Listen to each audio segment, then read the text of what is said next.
Hi, my name is Dana Bose, and I'm Staci Bose, and this is our love story.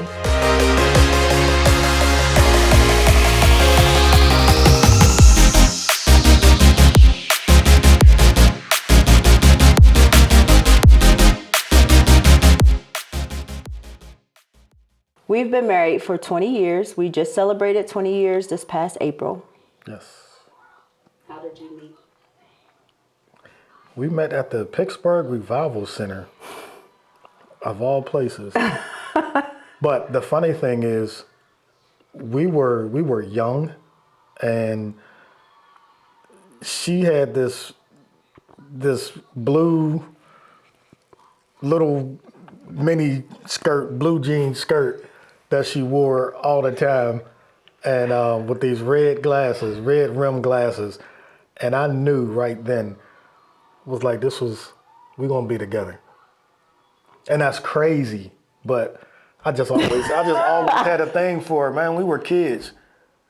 He talks he talks about that. So we had to wear, we couldn't wear pants in our old church. So I did. Blue jean skirts was the closest thing. He talks about this blue jean skirt all the time. With the schoolboys. With my schoolboys, yeah. I remember him as far back as I can remember. So that's like 3 years old. Being at birthday parties, things like that. So I feel like I've known him my whole life. I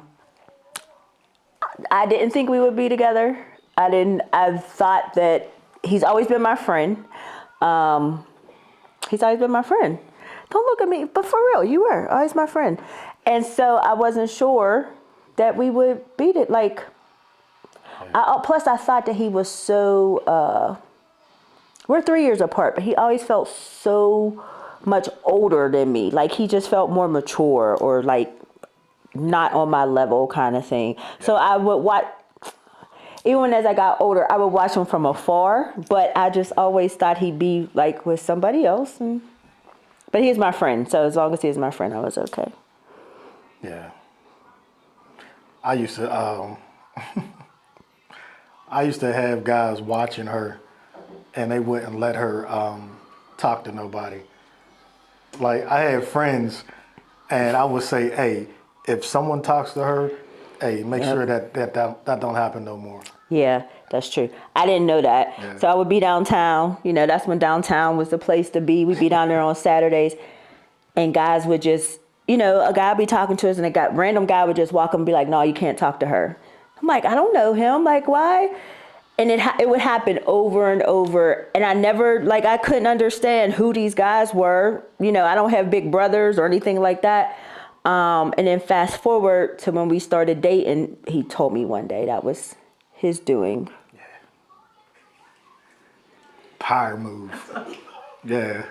What was the moment where it was like, let's do this for real? Let me start. You want to start? Yeah, I guess I gotta think. I got too many. All right. So for me, so we, like I said, we were always friends. Mm-hmm. He was always there. So he always has been there. And I had separated from my oldest son's father, and I was talking to Dana about it, and he was like, you know, if you need anything, if you know, just let me know, whatever. Again, always my friend. And I started talking to my best friend, like, if I could date somebody who was like Dana, like, I would pick somebody like him. And she actually said to me, well, why don't you pick him?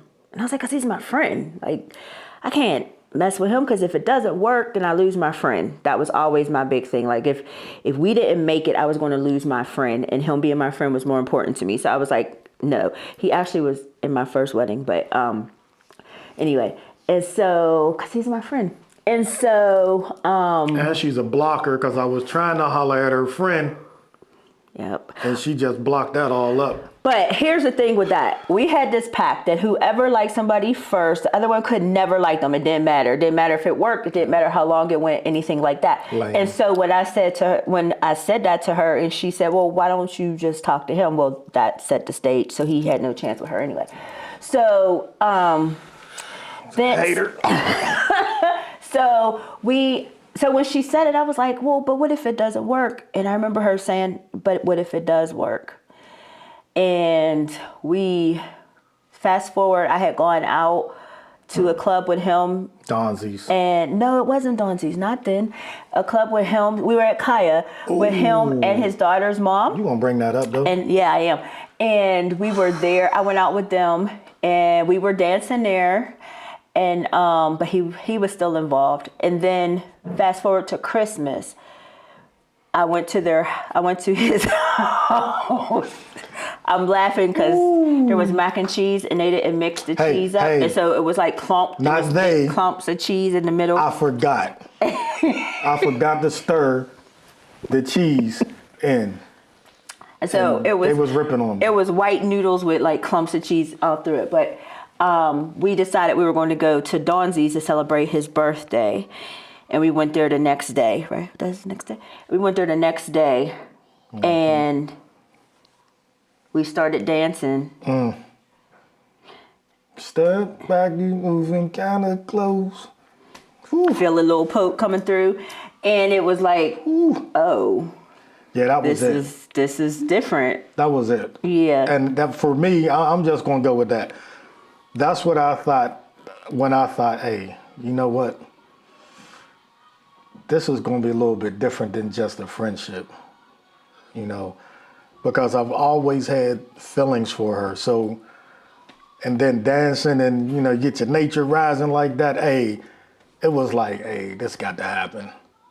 And I remember when we talked about it and we decided that we were going to date, I asked her brother if it was okay if I dated his sister. My little brother. Her little brother. And he was like, I don't care. I was like, alrighty then, so it's official. But because there was no one else to ask. And I felt as though that it would be more appropriate if the man in the family, that I asked the man in the family, you know, and he said, yeah. And that was our first New Year's Eve together. that was our first New Year's Eve. Yeah.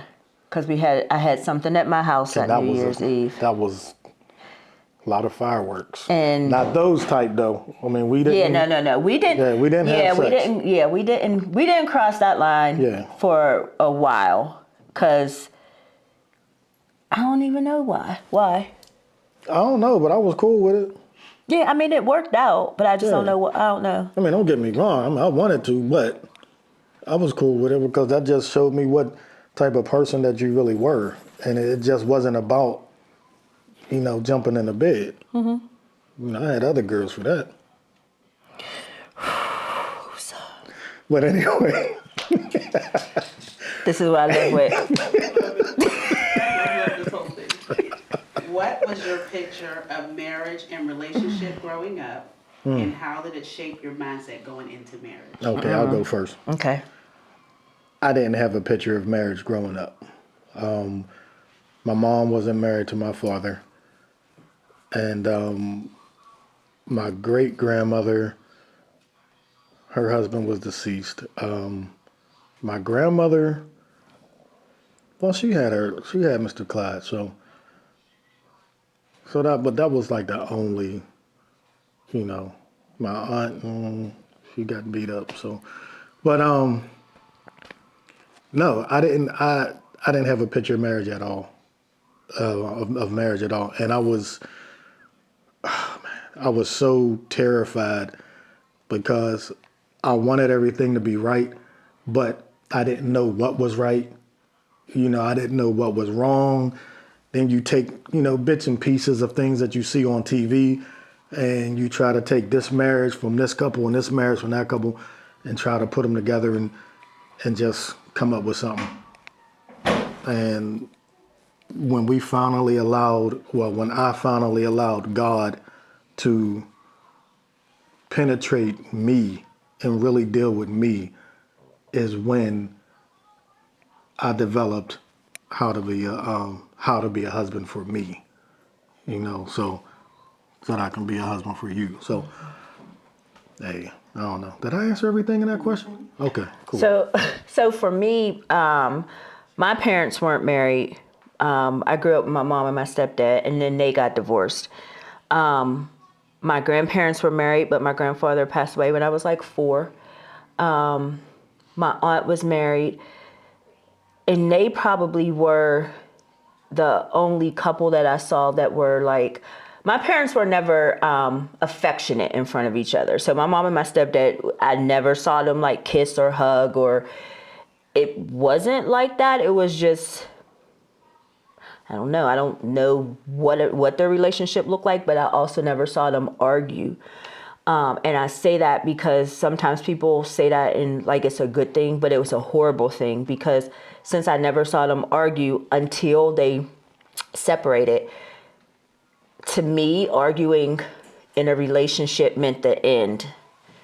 And so when we got married, 2 people coming in with no idea how to make marriage work. We knew how we felt about each other, what we wanted for our kids, that whole thing. But how do you execute that? And so for somebody who felt like arguing or having a deep conversation or whatever where you didn't agree with each other was going to lead to the end of something was a horrible place to be as a wife, because any disagreement kind of left me feeling anxious, and not being sure how to express what I wanted or needed, because I didn't want to make him upset, because if you get upset or you disagree or whatever, then that means that it's over. But he was able to like, this is not how this works. I don't want you to agree with me about everything. I need to understand how you feel about this stuff.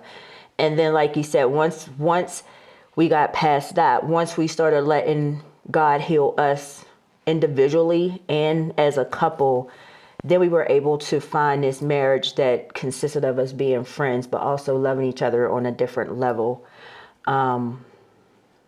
Yeah. Yeah. Was there ever a time you thought that you wouldn't make it? Yeah, let me go first. And Okay. how did you get through it? Okay. Okay, so when we got married in, actually got married in Vegas. And, well, we lived in California. I will say, as a man, when a woman takes your manhood away from you, then it's almost like you're like, this can't work. And I'm talking about a man, because there's men out there who they're okay with losing their manhood to a woman. But for me, and for example, she worked and I didn't. And she made a lot of money. But I found myself having to ask her for money. And then one day I asked her and she said, "For what? You ain't going nowhere." And hey man, that thing went straight through me like, yo, like she really asked you for what and said that you ain't doing nothing. Like, so it was like that took my manhood. So from that moment on, instead of saying to her, "Hey, this is how I'm feeling and that ain't too cool, whatever," I just started plotting. And I went back to my old self. And I got a job and I saved money and I bounced. And that was, and it was horrible. So that I think that we were going to, it was horrible for me. So I know it was horrible for you. So did I think that was, that we were going to make it? Nah, I didn't think that we were going to make it. But we did. And the way that we did was, it was through Lighthouse. There was so much that was going on, and she went out in car accident after car accident, and I just couldn't understand. Every time you're in a car accident, you're with these church people. What's going on? So I wound up going to the church to see what was going on, and had an experience with God. And long story short, my long story short, we wind up our marriage was saved. But it Lighthouse was the tool, but it was God who actually saved it. So I ain't giving them credit for nothing other than that they were the vessel. So. And yeah, I will agree with him. We got married in April and we were separated by August. And so for me, it was that biggest fear that I had anyway. Like if we get together and it doesn't work, I lose my friend. So, but again, I didn't know how to be a wife. I didn't know how to be a wife to him. There was nothing that was required of me, even in my first marriage. I handled things the same way. I've always been the boss. I've always been in charge. I grew up that way. I was that way in my first marriage, and he didn't care about that. So like, I didn't know how to be anything different. And so when we separated, and I came home from California, and I remember thinking, well, I'm going to be divorced again, and I also lost my friend. And that's the thing that I kept saying I did not want to happen. And I have these 2 babies because our little ones are 11 months apart. So I have these 2 babies. I have a 9-year-old. Here we go. In that time, I got saved. You pooped. And, sorry. Oops. I smell it. Okay. We'll get it. And in that time, I was able to allow God to heal me. And what God was showing me through that time is it wasn't just about him. It was also, I needed healing too. It was easy for people to look at Dana and be like, oh, well, this is his fault because he's the one who left. That's always easy. But I knew the role that I played too. Just it has to be my way, that kind of thing. And so when he did come back, and I remember praying that God would just heal my heart so that I could love him, because I wanted to be with him. I just had to figure out how to be that wife to him. And, but here we are, like over 20 years later, and there's still some times I'm like, wow, we really did this, and I still really love him, and I still really like him. It's the Bose, baby. You know what it is. Yeah. And, but I still really like him. We've raised some great kids together. I really like you. I know. And I'm funny, and he's funny. I like you more than the kids. I know. Oh, okay. Yeah. Just so you know. So, yeah. What advice would you give a couple who's trying to decide if it's worth it to stay together? Pray about it. That's all I can say is pray, because if you try to go off of your natural, chances are you're going to mess it up. Chances you're going to mess it up. It's a spiritual thing. Marriage is meant to be for a man and a woman to make their union, and you go before God. And if you've done that and you're having problems and you're thinking about, separating, you can't do it, pray about it. God will give you the answers. And I know that's so easy to, just pray about it. Everybody says that. No, like, you really have to pray about it. And I know that there are people who've prayed about their marriages and still wound up in divorce. That doesn't mean that God didn't answer your prayer. That God knows what's going to happen before we do. Mm-hmm. And he knew that we were going to weather that storm. He knew it. But in order for him to get us, he had to use some things to get us to come to him because he just ain't gonna say, come here, come here. Yeah. You know, so Yeah. we had to go to him. And we opened up our hearts, both of us, to him, and it worked. Yeah. But, I mean, I'm not saying that it's going to work out for everybody. I wanted to, you know, but some people it don't work out like that. But that just may mean that God got someone else for you. So. I agree with Dana on that. Even what seemed like a horrible time with us being separated, it actually brought us back to Christ. I was the furthest from Christ. There was no way that I was. Yeah. You weren't the furthest by yourself, but No, you were going to church. I wasn't.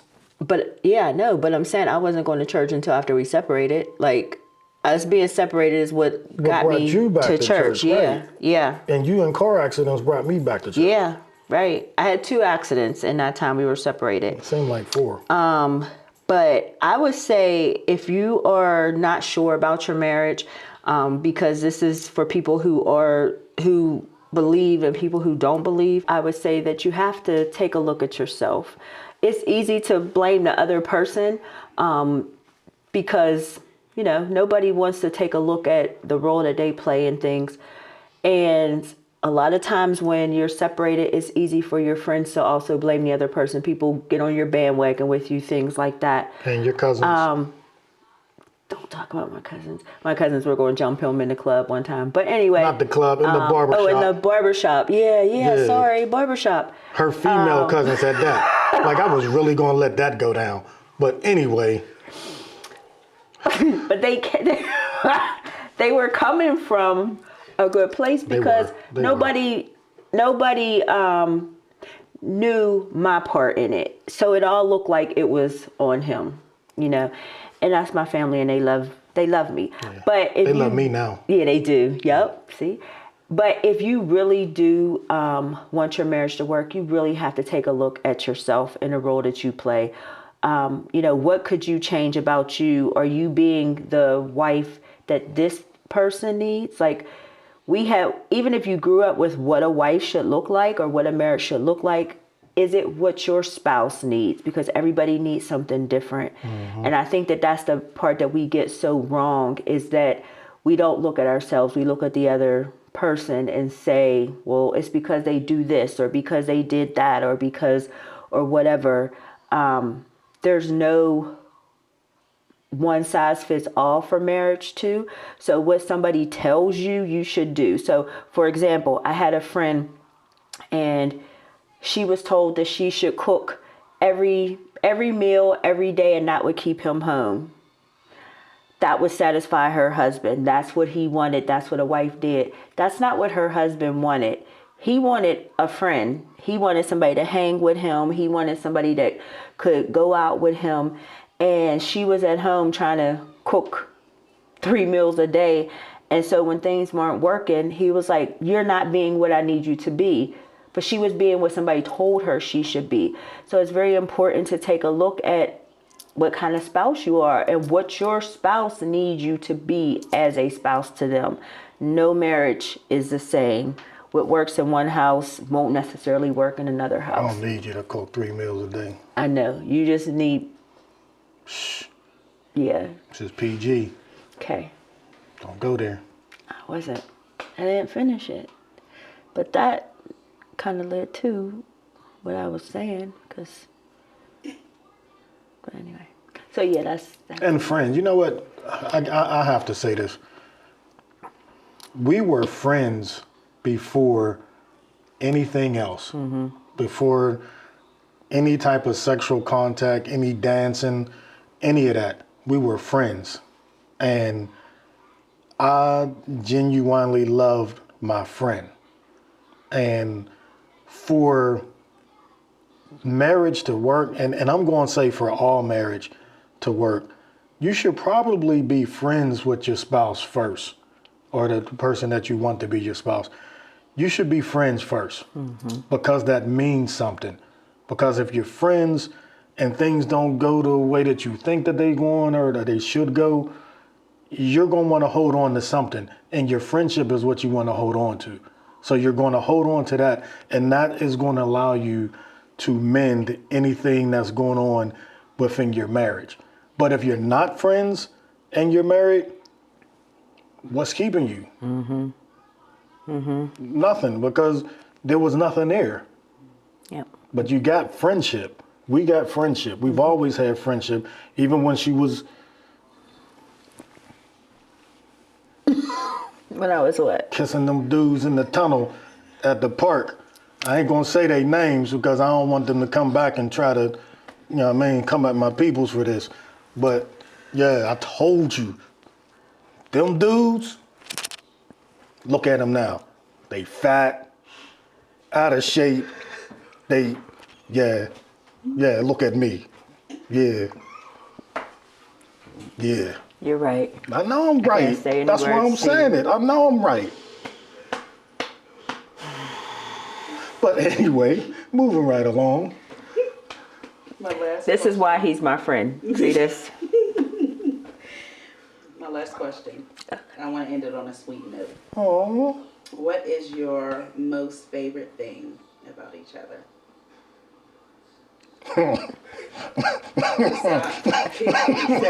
PG and a sweet note. PG and a sweet note. The sweetest thing about my wife is how hard she works to keep me happy. Like, she don't think that I know, but she will literally move mountains herself to make sure that I'm happy. And not that I'm some tyrant and, you better do this, you better do that. That's not it. Like, she just wants to make sure that I'm happy all the time. And if I look sad, I could tell her about something that's going on at work and her response is, oh, well, do you need to get another job? I just want you to be happy. I'm like, I didn't say I wasn't happy. I am happy. I'm just venting. But she always goes to, what can I do to make you happy? And because this is PG, it's not the sexual stuff. A lot of people think that, oh, you married, you freaking a week, you doing this, that, and the third. And you know what? That stuff is going to come, But anyway, that stuff will be there, but my bad. I'm sorry. I'm sorry. Can we cut that?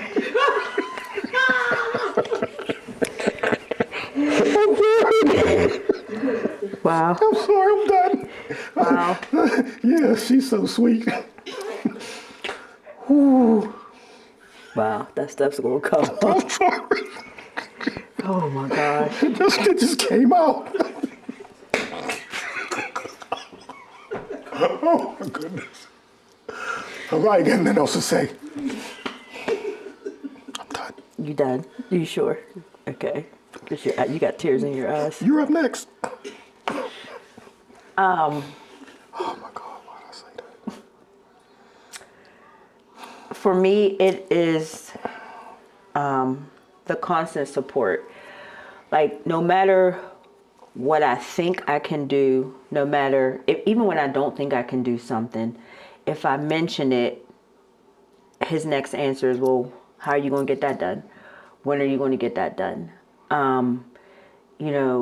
Me going back to school. I went back to school 36 years old, and we had 3 kids at home, and there were times where I wanted to give up, just because I was tired and things like that. But even when I would, voice those things, and he would say that, we quit now, so that's what we do now, and those nudges, he's the loudest cheerleader, he's the most supportive, he's, if I say, oh, I think I might want to do this, he's the next day there's something on the table that I could use for that.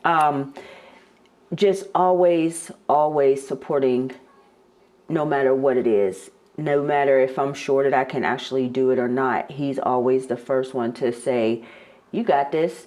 You know, you're the smartest person I know. And I'm like, don't say that.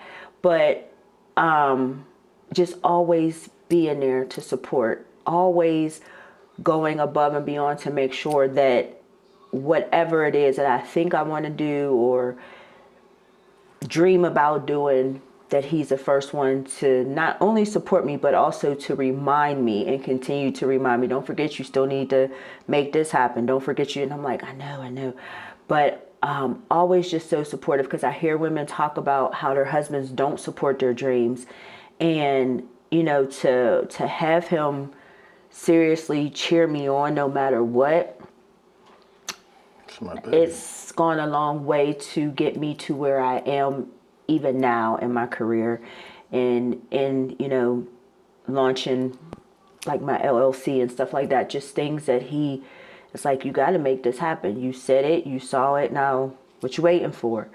But, and also, and I'm gonna say this and then I'm gonna be done, because I don't think I've ever said this even to you, but even teaching our kids to do that with me.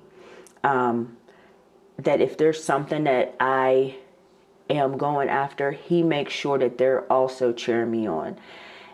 And I say he makes sure because that is something that he has taught them. You know, this is what your mom has going on. You know, you guys make sure that you, whatever. And he doesn't, you know, he doesn't have to do that, but that is. I do. You're right. We're a family. You're right. And I'm the head. So they got to line up. That's true. I agree. If I feel like you can do it, well, they feel like you can do it too. I don't care if they think that you can't. They ain't gonna tell me that. I don't think that they would. Because you can. We support them. And whatever they think they want to do. So when it's your turn, then we support you too. Okay, I appreciate That's that. just the way it is. That's the rules. That's the rules. Yeah. Okay. I ain't get no pass. That's the rules. That. Line up or ship out. That's good.